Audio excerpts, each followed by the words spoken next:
స్నేహితులారా, ఈ సమయాన్ని బట్టి దేవునికి వందనాలు తెలియజేస్తూ ఉన్నాను. ప్రేమపూర్వకముగా మిమ్మల్ని అందరినీ వాక్య ధ్యానంలోనికి ఆహ్వానిస్తూ ఉన్నాను.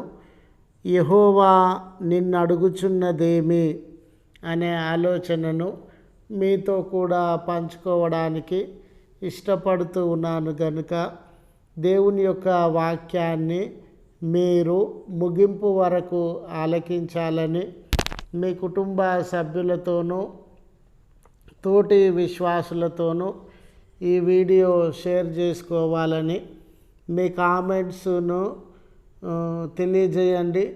మీ ప్రార్థన అవసరతలను కామెంట్స్ రూపంలో తెలియజేయండి. నమ్మకంగా మీ కొరకు ప్రార్థిస్తాము. మీ ఆధ్యాత్మిక జీవితములకు ఈ వీడియో ఉపయోగకరంగా ఉండినట్లయితే దయచేసి ఈ ఛానల్ను సబ్స్క్రైబ్ చేసుకొనవలసినదిగా మనవి చేస్తూ ఉన్నాను. లేఖనము మీకా గ్రంథము 6వ అధ్యాయము 8వ వచనము. మనుషుడా, ఏది ఉత్తమమో అది నీకు తెలియజేయబడి ఉన్నది. న్యాయముగా నడుచుకొనుటయు కనికరమును ప్రేమించుటయు దీన మనసు కలిగి నీ దేవుని ఎదుట ప్రవర్తించుటయు ఇంతే గదా యెహోవా నిన్ను అడుగుచూ ఉన్నాడు. స్నేహితులారా, 40 అనే సంఖ్య సైకలాజికల్గా చాలా ప్రాముఖ్యమైనటువంటి సంఖ్య. ఎందుకంటే 40 దినములు ఏదైనా మానక మనము జరిగించినట్లయితే అదే మన జీవితంలో ఒక అభ్యాసంగా జీవన విధానంగా మారిపోతుందని మానసిక వేదాంతులు, మానసిక నైపుణ్యత కలిగినటువంటి వ్యక్తులు తెలియజేస్తూ ఉన్నారు. అంటే ఈ లెంటు 40 దినాలు కదండి. ఈ 40 దినాలలో మనం ఏదైనా అభ్యాసము లేక జీవన విధానాన్ని అనుసరించినామనుకోండి, ఈ 40 దినాల తర్వాత కూడా అది మన జీవనంలో అంశంగా మారిపోతుంది. అదే జీవితకాలం అంతా కొనసాగించే అవకాశము ఉంది అని మానసిక పరమైనటువంటి వేదాంతులు, శాస్త్రవేత్తలు తెలియజేస్తూ ఉన్నారు. మనం ఈ 40 దినములు ఉత్తమమైన దాన్ని, దేవునికి ఇష్టమైన దానిని, అందరికీ ప్రయోజనకరమైన దాన్ని, అలాంటి జీవిత విధానాన్ని జీవిస్తే అది మన జీవితంలో భాగంగా ఉండి జీవితకాలం అంతా అదే రీతిగా బ్రతికే అవకాశం ఉంది. అయితే ఈ దినము మనం చదివినటువంటి లేఖనాన్ని గమనించినట్లయితే దేవుడు నిన్ను నన్ను అడుగుతూ ఉన్న విషయం ఏమిటంటే, మన జీవితంలో ఏది ఉండాలని దేవుడు ఆశపడుతూ ఉన్నాడని అంటే మనము న్యాయముగా నడుచుకోవాలి. ఈ న్యాయముగా నడుచుకోవడం అనేది మనము ఎదుటివారి ఎడల ఎటువంటి జీవితాన్ని జీవిస్తూ ఉన్నాం, వారికి ప్రయోజనకరమైన జీవితాన్ని జీవిస్తూ ఉన్నామా, మనము ఎదుటివారితో కలిసి జీవించే సంబంధ బాంధవ్యాలలో న్యాయమును కనబరుస్తూ ఉన్నామా అనేది చాలా ప్రాముఖ్యమైంది. కనుక మన ప్రవర్తన అంతా న్యాయంగా ఉండడానికి మనము ప్రయత్నించాలి.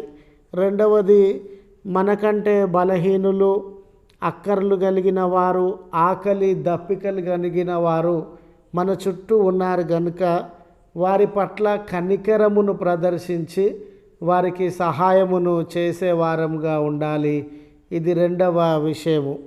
మూడవ విషయాన్ని గమనించినట్లయితే పై 2 విషయాలు తోటి మానవులతో మనం ఏ రీతిగా నివసించాలి అనేది తెలియజేస్తూ ఉంటే, మూడవ విషయమేమో దేవుని ఎడల మనం ఏ రీతిగా జీవించాలి అనే విషయాన్ని తెలియజేస్తూ ఉంది. అదేమిటంటే దీన మనసు కలిగి దేవుని ఎదుట ప్రవర్తించండి.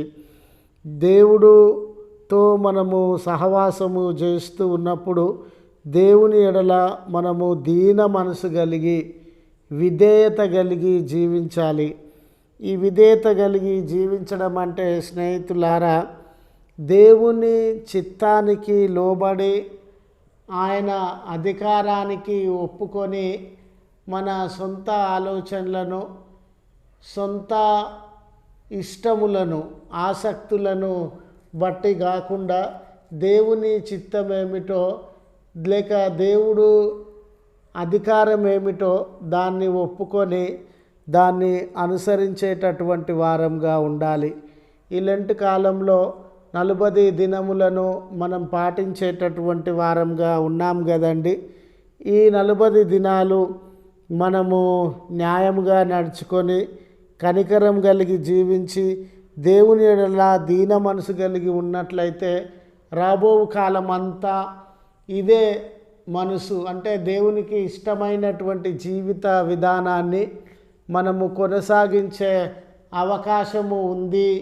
ఆ రీతిగా మనం జీవించడానికే దేవుడు మనల్ని పిలుస్తూ ఉన్నాడు అనే విషయాన్ని గుర్తు చేస్తూ ఈ మాటలను ముగిస్తూ ఉన్నాను.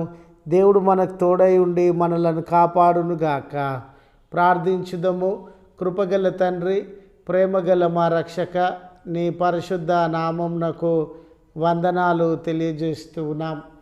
ఈ లెంటు పవిత్ర కాలాన్ని మేము అనుసరిస్తూ ఉండగా మాలో చాలామంది ఈ కాలము ప్రత్యేకమైనదని, పవిత్రమైనదని భావించుచు వారి జీవితాలలో, ప్రవర్తనలలో ప్రత్యేకమైన జీవన శైలిని కొనసాగిస్తూనుండగా, అయ్యా మేము న్యాయముగా నడుచుకోవడానికి ప్రయత్నించే వారంగా, తోటివారి ఎడల కనికరం కలిగి వారికి సహాయం చేసేటటువంటి వారంగా, మీకు విధేయత కలిగి జీవించేటటువంటి వారంగా ఉండుటకు మమ్మను బలపరచమని, మరి ముఖ్యంగా ఈ వాక్య ధ్యానంలో, ప్రార్థనలో ఏకీభవించిన బిడ్డలను, వారి కుటుంబములను మీ ఆశీర్వాదములతో నింపి వారి జీవితాలలో ఉన్న కష్టములను, శ్రమలను, సమస్యలను దూరపరచుమని క్రీస్తు పేరట వేడుకొనుచున్నాము తండ్రి.